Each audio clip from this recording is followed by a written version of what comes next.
Hello నమస్తే, నేను మీ Suresh. Morning న్యూస్లో భాగంగా ప్రధాన పత్రికలు వచ్చినటువంటి వార్తలైతే మనం చూద్దాం. ఈనాడు, ఆంధ్రజ్యోతి, సాక్షి, ప్రజాశక్తి ఈ పేపర్లో మెయిన్ ప్రధాన వార్తలను తీసుకొని ఎవరెవరు ఏ కోణంలో ఎలా వార్తలు రాశారు, వాటి వెనకాల ఉన్న నిజాలేంటి, వారి అంశాలు మనం చర్చిద్దాం మార్నింగ్ న్యూస్లో. ఈనాడులో నిన్న మహిళల వన్డే మ్యాచ్ జరిగింది కదా, దాని గురించి అయితే ప్రధానంగా రాశారు. స్పోర్ట్స్కి సంబంధించి మన వనిత విశ్వ విజేత మహిళల వన్డే ప్రపంచ కప్ భారత్దే ఫైనల్లో దక్షిణాఫ్రికాపై ఘన విజయం సాధించింది. 47 ఏళ్ల నిరీక్షణకు తెర, తొలిసారి కప్పు కైవసం. 47 ఏళ్ల నిరీక్షణకు తెరబడింది. ఈ ప్రపంచ కప్ వన్డే ప్రపంచ కప్ మహిళలు వీరమణులు గెలవగానే మన సినీ ఇండస్ట్రీ సహా అందరూ కూడా వాళ్ళని ప్రశంసిస్తున్నారన్నమాట. ఇక పొలిటికల్ వార్తల్లో నకిలీ మద్యం కేసులో జోగి రమేష్ అరెస్టు, ఆయన సోదరుడు రామును అదుపులోకి తీసుకున్న పోలీసులు. విచారణ నిమిత్తం ఎక్సైజ్ స్టేషన్కు తరలింపు, కీలకంగా మారిన ప్రధాన నిందితుడు జనార్దన్ రావు వాంగ్మూలం. జోగి పాత్రపై ఆధారాలు లభించడంతో అరెస్ట్ చేసిన సిట్ ఎక్సైజ్ అధికారులు. ఎవరైతే ఈ కల్తీ మద్యం కేసులో ప్రధాన నిందితుడిగా ఉన్న జనార్దన్ రావు ఉన్నాడో ఆయన జోగి రమేష్ మరియు ఆయన తమ్ముడు రాము పాత్ర కూడా ఉంది. వాళ్లే నా చేత నకిలీ మద్యం తయారు చేయమని చెప్పారు, ఆర్థికంగా అండగా ఉంటారన్నారు, ఆస్ట్రేలియాలోని డిస్టిలరీలు పెట్టించుకోవచ్చనే గుర్తుపడి నేను ఆ పని చేశానని చెప్పి ఆయన వాంగ్మూలం ఇచ్చారట. నిన్న అరెస్ట్ చేశారు. అయితే ఈ అరెస్టుతో రాజకీయంగా పెద్ద పెను సంచలనమే కలిగిందనమాట రాష్ట్ర వ్యాప్తంగా. ఇది కేవలం డైవర్షన్ పాలిటిక్స్ అని చెప్పేసి ప్రతిపక్షం చెప్తుంది. వాస్తవంగా చెప్పాలంటే మరి నిన్నగాక మొన్న శ్రీకాకుళం జిల్లా కాశీబుగ్గలో వెంకటేశ్వర స్వామి దేవాలయంలో తొక్కిసలాట జరిగింది. దాంట్లో 9 మంది ప్రాణాలు పోయినాయి, 25 మందికి క్షతగాత్రులు అయ్యారు. 8 మంది మహిళలు ఉన్నారు, ఒక బాలుడు ఉన్నాడు, 9 ఏళ్ల బాలుడు. అయితే వాటి నుంచి డైవర్షన్ చేసేందుకే, అలాగే తుఫాను బాధితులను ఆదుకోని విషయంలో ప్రతిపక్షం మాట్లాడుతుంది. మరి రైతులు కూడా చెప్తున్నందుకు ఎన్నిటికీ ప్రభుత్వం దగ్గర ఆన్సర్ లేక అందుకే ఈ అరెస్టుల పర్వం అని చెప్పి ప్రతిపక్షం చెప్తుంది. సో ఎలాగేలకో ఈ అరెస్ట్ అయితే ఎప్పుడైనా తప్పేది కాదు. కాకపోతే ఈ సిచ్యువేషన్లో అరెస్ట్ అయ్యేసరికి ఇప్పుడు ఇది కేవలం ఈ పొలిటికల్ డైవర్షన్కే అనేది బాగా హైలైట్ అయి కనబడుతుంది.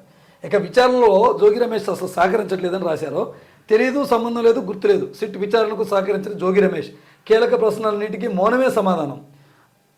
అలాగే అరాచకమే జోగి నైజం, 5 ఏళ్ళు అడ్డు అదుపు లేకుండా రెచ్చిపోయిన వైనం, దాడులు, జుకర పదజాలంతో తిట్లు, ప్రతి పనికి ధర నిర్ణయించి మరి అక్రమాలు, ఆధారాలతో బయటపడిన అసలు రంగు, నకిలీ మద్యం తయారీ వెలుగు చూశాక జోగి రమేష్ హంగామా.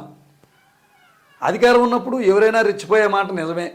ఇలా అధికార పార్టీలు ఎంతమంది లేరు, ఇలా బయటపడి అవినీతిని ప్రశ్నించుకున్న ఎమ్మెల్యేలు ఉన్నారు, ఎంపీలు ఉన్నారు.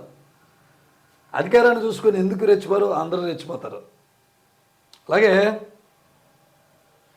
బాహుబలి సిఎంఎస్ 03 ప్రయోగం విజయవంతం, నింగిలోకి తీసుకెళ్లిన LVM-3 M5 C-25 cryogenic stage రెజనేషన్ పరీక్ష సఫలం, ఇస్రో చైర్మన్ నారాయణ్. ఇస్రోలో నిన్న ప్రయోగం విజయవంతమైందనమాట. కక్షలోకి అతి తక్కువ సమయంలో దూసుకెళ్ళింది శాటిలైట్. అలాగే లండన్లో చంద్రబాబుకు ఘన స్వాగతం, నేడు పలువురు పారిశ్రామికవేత్తలతో భేటీ కానున్నారట ఆయన. ఇక అలాగే కాంగ్రెస్ తలపై తుపాకీ ఎక్కుపెట్టి తేజస్విని సీఎం అభ్యర్థిగా ఆర్జేడీ ప్రకటించింది. బీహార్ ఎన్నికల ప్రచార సభలో మోదీ చెప్తున్నారు ఈ మాట. అలాగే రాకాశయాల మృత్యువల, మైపాడు బీచ్లో 3 దుర్మరణం, తుమ్మలపేంట తీరంలో చేపల వేటకు వెళ్ళి మత్స్యకారుడి మృతి, ఆత్మకూరు చెరువులో మరొకరికి అల్లంతండ. ఇక అలాగే ఆలయాల పరిస్థితులపై అధ్యయనం, దేవాదాయ శాఖ మంత్రి ఆనం రామనారాయణ రెడ్డి. మృతుల కుటుంబాలకు రాష్ట్ర ప్రభుత్వం తరపున పరిహారం అందజేత. ఆలయాల పరిస్థితులపై అధ్యయనం అంట. మనకి ఏ ప్రభుత్వ అధికారంలో ఉన్నా ఏదైనా ఘటన జరిగినంత వరకు సైలెంట్గా ఉంటారు, ఘటన జరిగిన తర్వాత పర్యవేక్షణ చేస్తూ ఉంటారు. మన బస్సు ప్రమాద విషయంలో కూడా అంతే. అప్పటిదాకా రవాణా శాఖ అధికారులు నిద్రమత్తులో ఉన్నారు, స్టిల్ మళ్ళీ వెళ్ళారనుకోండి కొంతమంది అధికారులు. ఇప్పుడు ఏమైనా సంఘటనలు జరిగినప్పుడు హుటాహుటిన వాటి మీద బయలుదేరుతారు. పరిస్థితులపై అధ్యయనం ఎప్పుడో చేస్తే ఈ బాధలు ఉండవుగా. 15,000 మంది క్రౌడ్ పోగైనప్పుడు ఇంటెలిజెన్స్ విభాగం సమాచారం ఇస్తే, అక్కడ బందోబస్తు కల్పిస్తే ఈ బాధలన్నీ ఉండేవి కదా అని ప్రజలు అంటున్నారు. అలాగే ఆంధ్రజ్యోతిలో కూడా మహిళల వన్డే వరల్డ్ కప్ గురించి అయితే వార్తను ప్రధానంగా ఇచ్చారు. ఇక అలాగే బ్యానర్ వార్తగా జోగి రమేష్ అరెస్టు, నకిలీ మద్యం కేసులో అదుపులోకి, ఆయనతో పాటు తమ్ముడిని కూడా. ఉదయం ఇంటి వద్ద, రాత్రి ఆసుపత్రిలో, ఆ తర్వాత కోర్టు వద్ద వైసీపీ శ్రేణుల హైడ్రామా, పోలీసులపై దౌర్జన్యం, కోర్టులోనూ బైఠాయింపు. సిట్ అధికారులు ఇంటికి వచ్చాక 3 గంటలు బెడ్రూమ్ నుంచి బయటకు రాని రమేష్ శ్రేణులను రప్పించి ఆందోళన చేయించే యత్నం. వారు వచ్చాక తలుపులు తీసుకొని బయటికి. ఆ వెంటనే అరెస్టు నోటీసులు ఇచ్చిన అధికారులు. రమేష్తో పాటు ఆయన సోదరుడు రాము, పిఏను అదుపులోకి తీసుకున్న పోలీసులు. రాత్రి 8 వరకు జోగి ఇంట్లో తనిఖీలు. కీలక పత్రాలు, 2 ఫోన్లు, 2 ల్యాప్టాప్లు, ఒక హార్డ్ డిస్క్, ఆయన కారు స్వాధీనం. ఆర్థిక లావాదేవీలపై జోగికి 7 గంటలు సిట్ ప్రశ్నలు. రాత్రి 10కి విజయవాడ ప్రభుత్వ ఆసుపత్రికి తరలింపు. వైద్య పరీక్షల అనంతరం కోర్టులో హాజరుపరిచారు ఆయన్ని. ఇక అలాగే ఆయన అరాచకాలు అంటూ కూడా ఇక్కడ మరికొన్ని రాశారు. అరాచకాల జోగి, ఎన్నో వివాదాలు, అవినీతి ఆరోపణలు. నాడు చంద్రబాబు ఇంటిపై దాడికి యత్నం. ఆ తర్వాత కానుకగా మంత్రి పదవి. గత ప్రభుత్వంలో అగ్రికల్చర్ భూముల కబ్జా. అధికారం పోయాక అక్రమాలు బయటకు. రెవెన్యూ సిఐడి జాయింట్ సర్వేలోనూ భూముల కబ్జా పర్వం నిర్ధారణ. తాజాగా నకిలీ మద్యం కేసులో అరెస్టు. అద్దెపల్లి జనార్దన్ రావుతో కలిసి తయారీ. కూటమి ప్రభుత్వంపై బురద జల్లేందుకు కుట్ర. 16 నెలల నుంచి ఈ మద్యం దందా సాగుతుంటే ఇప్పటి వరకు ఏం చేస్తున్నారు? మరి ఇంటెలిజెన్స్ ఏం చేస్తుంది? ప్రభుత్వం ఏం చేస్తుంది? బయటపడేసరికే ప్రతిపక్షంపై తోశారు అని ప్రభుత్వంపై ప్రతిపక్షం చేసే ఆరోపణలే బలంగా వినపడుతున్నాయి. అలాగే ర్యాకెట్ బాహుబలి అని భారత గడ్డ నుంచి తొలి భారీ ఉపగ్రహం ఇంగ్లోకి అని ఇస్రో చేసిన ప్రయోగం వార్త కూడా ఇచ్చారు. అలాగే రాయాలా వద్దా? టెట్పై అయోమయంలో ఇన్ సర్వీస్ టీచర్లు. రాష్ట్రంలో ప్రభుత్వ ఉపాధ్యాయులు అయోమయంలో పడ్డారు.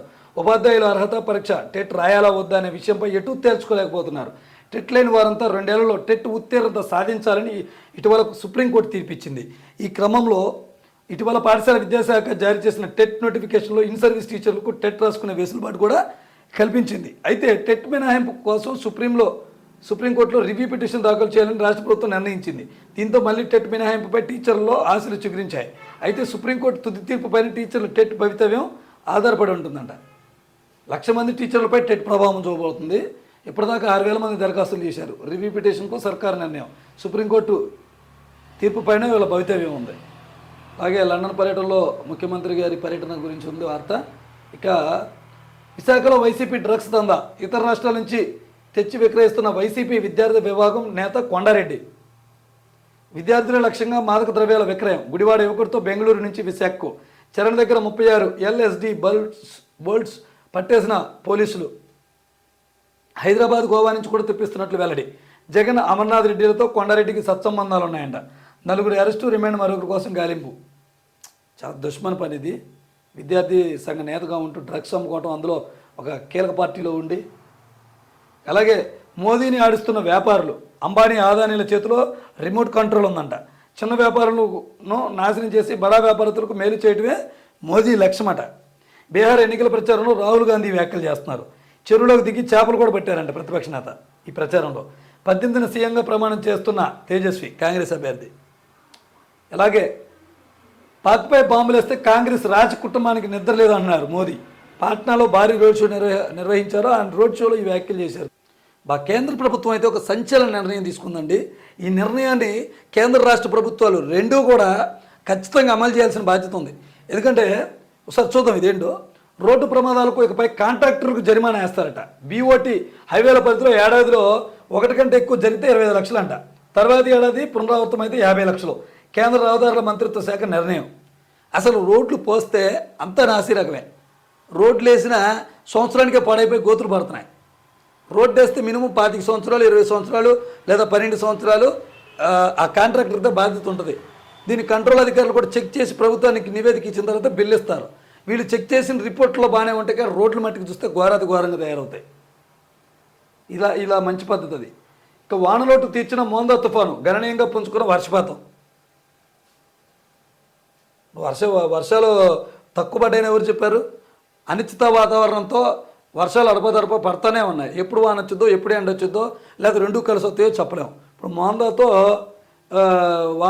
వానలోటే లేనట్టుగా రాశారు. ఇది కవరింగ్ వార్తలాగా ఉంది. అలాగే సాక్షిలో కూడా ఈ మహిళా వన్డే మ్యాచ్కి సంబంధించి వరల్డ్ కప్కి సంబంధించిన వార్తనే ఇచ్చారు. అలాగే ఏమార్చే తంత్రం పక్కా కుతంత్రం.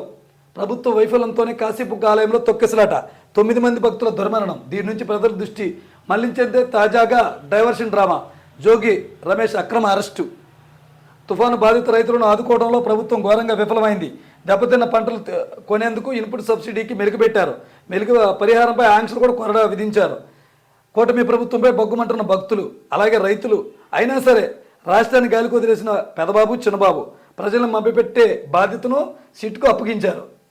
ఇందులో భాగంగానే జోగి రమేష్ సోదరుల అరెస్టు. 2024 జూన్ నుంచి ఇదే డైవర్షన్ పన్నాగం మళ్ళీ అమలు. చంద్రబాబు తీరుపై ప్రజల్లో విస్తృతంగా చర్చ జరుగుతున్నట్టు వార్తనిచ్చింది సాక్షి. అలాగే జోగి రమేష్ అక్రమ అరెస్టు. తెల్లవారుజామున 4:30కే ఇంటి వద్దకు చేరుకున్న పోలీసులు వైఎస్ఆర్సీపీ శ్రేణుల నేతల మధ్య ఉదయం 8 గంటలకు అదుపులోకి. విజయవాడ ఎక్సైజ్ పోలీస్ స్టేషన్కు తరలింపు. జోగి రమేష్ సోదరుడు జోగిరాము, వ్యక్తిగత కార్యదర్శి ఆరేపల్లి రాము కూడా అరెస్ట్ అయినట్టు వార్తనిచ్చారు. అలాగే పచ్చమాఫియా దందా, అందుకే సిట్ అండ. నకిలీ మద్యం కేసును పక్కదారి పట్టించే పన్నాగం. 5 ఏళ్లలో 46 కోట్ల దోపిడీకి కూటమి పెద్దల స్కెచ్. ప్రధాన పాత్రధారి టీడీపీ నేత జయచంద్రారెడ్డి, కీలక పాత్రధారులు సురేంద్ర నాయుడు, జనార్దన్ రావు.